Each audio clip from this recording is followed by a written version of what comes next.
Hi everyone, my name is Ezra Frost. This is my wife Hanna Frost, and this is our son Ezra, who's 18 months old and is behaving very well at the moment.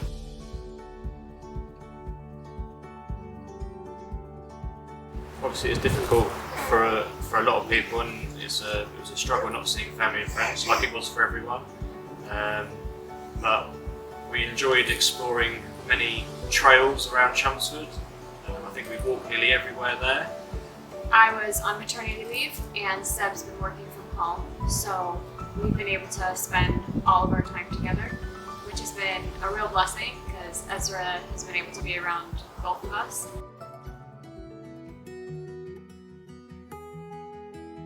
Well, just after Ezra's, he was just about 13 months old, I just knew something wasn't quite right with him, so we went into the hospital, and after a few different appointments, we went up to Gosh in London, and we found out that Ezra was diagnosed with leukemia.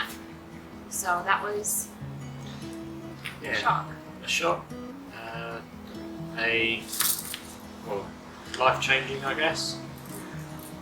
Yeah, I mean, it's the worst. It's the most terrible thing that you could ever hear as a parent. You know, your baby has cancer.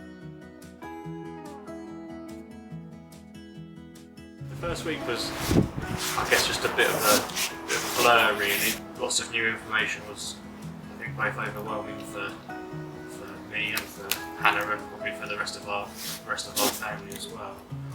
For me, it was, it was earth-shattering. You know, it's, and then on top of, like Seb said, being in hospital, Seb was away, so we weren't able to be together, and for this big thing to happen in our lives, I think it was easy for me to feel alone in those first few days, and I think that quickly, it shifted really quick for me. I think the first time Seb was able to come in to the hospital, I thought, okay, my support system's here, and we aren't doing this alone. I never felt more, we've never felt more supported, I think, and that's really wonderful. And that's from our friends, our family, our church community.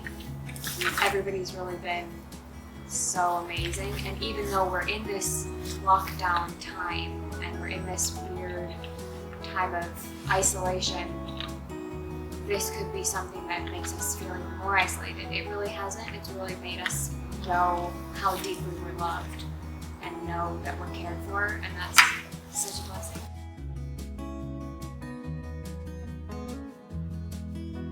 He was meant to be coming home, and then at even the hour before he was meant to come home, they said to us that he's going to have to stay in hospital, and this happened to us. Happening a few times, and in the end, Hanna and Ezra ended up spending over 2 months in hospital. So I was again still sort of separated from them for large parts. I just saw them when I could at the weekends and some weekdays. So that was the most difficult part, I believe. And also some of the complications that he had were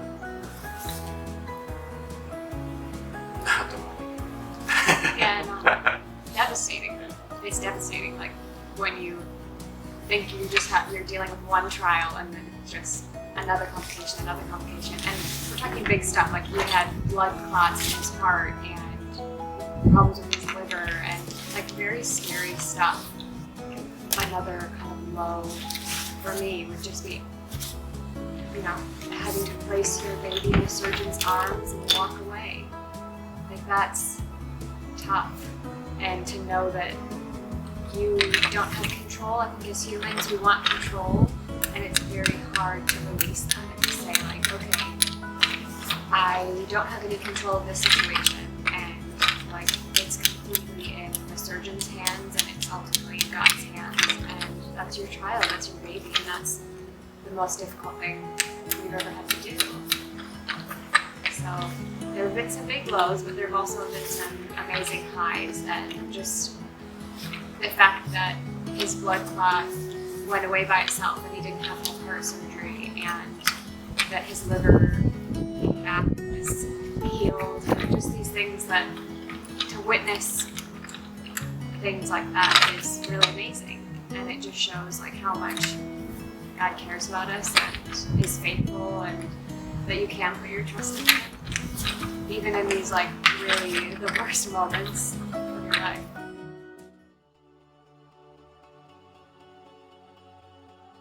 A lot of this that's happened is out of our control, and I think we understood that from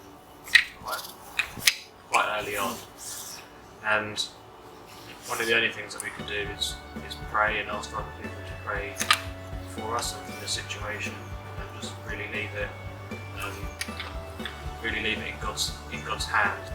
It is peace that passes all understanding, because we can't understand why this happened, and I don't think we ever really question why very much, because we just know that God has a plan, and He has a good plan for us and for our son, and we've just been able to lean into that. And it feels like we wouldn't have been able to do this on our own. So it feels like it has to be God. It has to be God saying, I'm there with you. I'm holding you. I'm holding your hand through this awful, dark moment. And like, I won't leave. I won't let you go. I won't leave you. One thing that we kind of asked God from the very beginning was,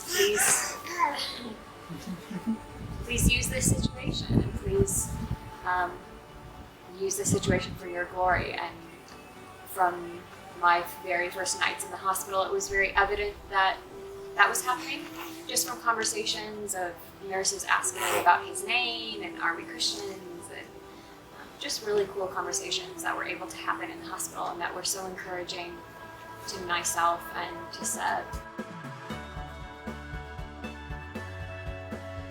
So Ezra has one more phase of treatment before he's officially in maintenance. So he has kind of the last intense burst of treatment, and then he will be starting the maintenance phase in February, which is a lot less intense. So it will mean that he's able to have a pretty normal toddlerhood, which is amazing.